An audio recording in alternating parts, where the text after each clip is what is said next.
Bamiyan Afghanistan की राजधानी काबुल से 130 किलोमीटर दूर एक ऐतिहासिक स्थल है। बामियान इसलिए प्रसिद्ध है क्योंकि यहाँ भगवान बुद्ध की 2 विशाल प्रतिमाएं हुआ करती थीं। इनमें से बड़ी प्रतिमा की ऊंचाई लगभग 58 मीटर और छोटी की ऊंचाई 37 मीटर थी। मार्च 2001 में इस्लामिक आतंकवादी संगठन तालिबान द्वारा इन प्रतिमाओं को बारूद से उड़ा दिया गया था। ऐसा माना जाता है कि ये मूर्तियां कुषाणों द्वारा 5वीं और 6ठी सदी के मध्य में बनवाई गई थी। इन्हें बामियान घाटी में एक पहाड़ी को काटकर बनाया गया था। बुद्ध की इन मूर्तियों के बनने की समय अवधि के बारे में कोई निश्चित जानकारी नहीं है। एक मत के अनुसार बुद्ध की छोटी मूर्ति 507 ईस्वी में और दूसरी 554 ईस्वी में निर्मित की गई थी। बलुआ पत्थर की ये दोनों मूर्तियां बुद्ध की खड़ी मुद्रा में बनी सबसे विशाल प्रतिमाएं थीं। बड़ी प्रतिमा में बुद्ध वैरोकना मुद्रा और छोटी प्रतिमा में बुद्ध शाक्यमुनि मुद्रा में खड़े दिखाई देते हैं। 1999 में अफगानिस्तान में तालिबान की सरकार थी और उसका प्रमुख मुल्ला मोहम्मद उमर था। पहले तो मुल्ला मोहम्मद उमर ने कहा था कि तालिबान इन मूर्तियों की रक्षा करेंगे क्योंकि इन्हें देखने आने वाले पर्यटकों से अफगानिस्तान की आय होती है। पर बाद में अफगानिस्तान में मुस्लिम धर्मगुरुओं ने इन मूर्तियों को इस्लाम के खिलाफ करार दे दिया। इसके बाद मुल्ला मोहम्मद उमर के नेतृत्व वाली तालिबान सरकार ने इन मूर्तियों को नष्ट करने का आदेश दे दिया। उस समय भारत सरकार ने तालिबान को यह प्रस्ताव दिया था कि भारत सरकार अपने खर्च पर इन प्रतिमाओं को भारत ला सकती है, जहां पूरी मानवता के लिए इन्हें सुरक्षित रखा जाएगा। पर तालिबान ने यह प्रस्ताव ठुकरा दिया। 2 मार्च 2001 को तालिबान ने इन मूर्तियों को नष्ट करना शुरू किया। पहले तो रॉकेट लॉन्चर से इन मूर्तियों पर लगातार प्रहार किए, पर मूर्तियां इतनी मजबूत थीं कि नष्ट नहीं हुई।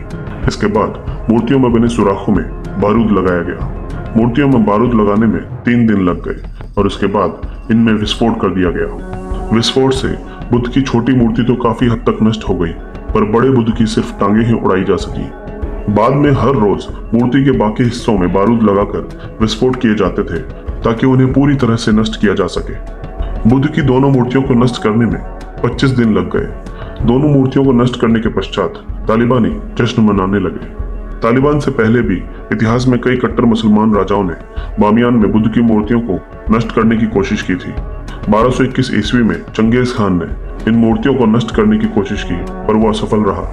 औरंगजेब ने भारी तोपखाने से इन मूर्तियों पर हमले करवाए, पर पूरी तरह नष्ट नहीं कर सका। इसके बाद 18वीं सदी में नादिर शाह और अहमद शाह अब्दाली ने भी इन मूर्तियों को काफी नुकसान पहुंचाया, पर कोई भी पूरी मूर्ति को नुकसान नहीं पहुंचा पाया। वो सिर्फ मूर्ति के निचले हिस्से को ही नुकसान पहुंचा सके। इस्लाम के जन्म से बहुत पहले ही बौद्ध धर्म अरब देशों में पहुंच चुका था और जगह जगह बुद्ध की मूर्ति पूजा हो रही थी। यही नहीं, यहाँ पर हिंदू देवी देवता भी पूजे जाते थे, परंतु इस्लाम में ये सब हराम है।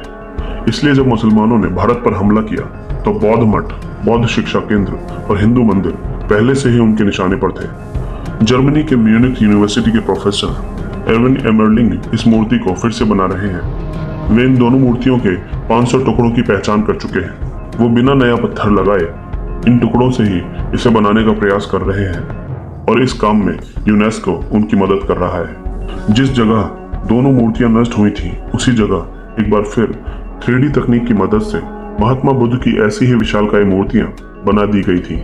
इसका पूरा श्रेय जाता है चीनी दंपत्ति जियांग शिन्यू और लियांग हॉक को। ये दंपत्ति तालिबान द्वारा सदियों पुरानी मूर्तियों को तोड़े जाने से दुखी था और तब उन्होंने इस प्रोजेक्ट को अपने हाथ में लिया।